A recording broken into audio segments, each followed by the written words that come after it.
এলাকার মেয়ে, আমার এলাকার ডাক্তার, আমার এলাকা সব, আমি নিজের নৈতিক দায়িত্ব পালন করতে গিয়েছি। কারণ আমার 2-3টে মিটিং ছিল, সঙ্গে সঙ্গে আমি এসেছি। এবং আমি নিশ্চিত যে আমার মতো দুঃখী তোমরাও ভাইরা, তোমরা প্রেস ঠিকই, তো তোমরাও দুঃখ পাবে। এমন একটি ব্রিলিয়ান্ট মেয়ে যার সেদিন সন্দীপ ঘোষের সঙ্গে আপনার কোনো মিটিং হয়েছিল? এসব মিডিয়ার কথা আমাকে বলছো। না, সিবিআই কিন্তু আদালতে কথা বলেছে। সিবিআই বারবার বলছে। তোমাকে তো বলে দিলাম কোথায় গেছিস, জবাব নয়। আর আমি বললাম আমাদের এটা তোমার সাবজেক্ট তো নয়। সন্দীপ ঘোষের সঙ্গে কোনো মিটিং হয়েছিল সেদিন? কার সঙ্গে?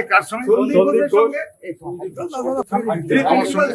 আমার সঙ্গে সেদিনকে দেখা হয়েছে। সন্দীপ ঘোষ আলোচনার মধ্যে আসে না। আমার সিবিআই এর হাতে, সেই সিবিআইতে আজকে আমি এসেছিলাম ওদের সময় অ্যাপয়েন্টমেন্ট করে, ওরাও আমাকে আসার জন্য অ্যাপয়েন্টমেন্ট করেছে। ওদের অনেক কথা ছিল যেটা আমি এখানে বলতে পারি না, আমারও অনেক কথা ছিল যেটা আমি এখানে বলতে চাই না। আইনের পথ ধরে চলবে, কিন্তু আমি বলতে পারি ওই এলাকার বিধায়ক হিসেবে 50 বছরেরও বেশি সময় ধরে মানুষের সঙ্গে আছি। আমি যে বিচারের আইন আমরা নতুন করে তৈরি করেছি পশ্চিমবাংলায়, সেই আইন বলবৎ হবেই।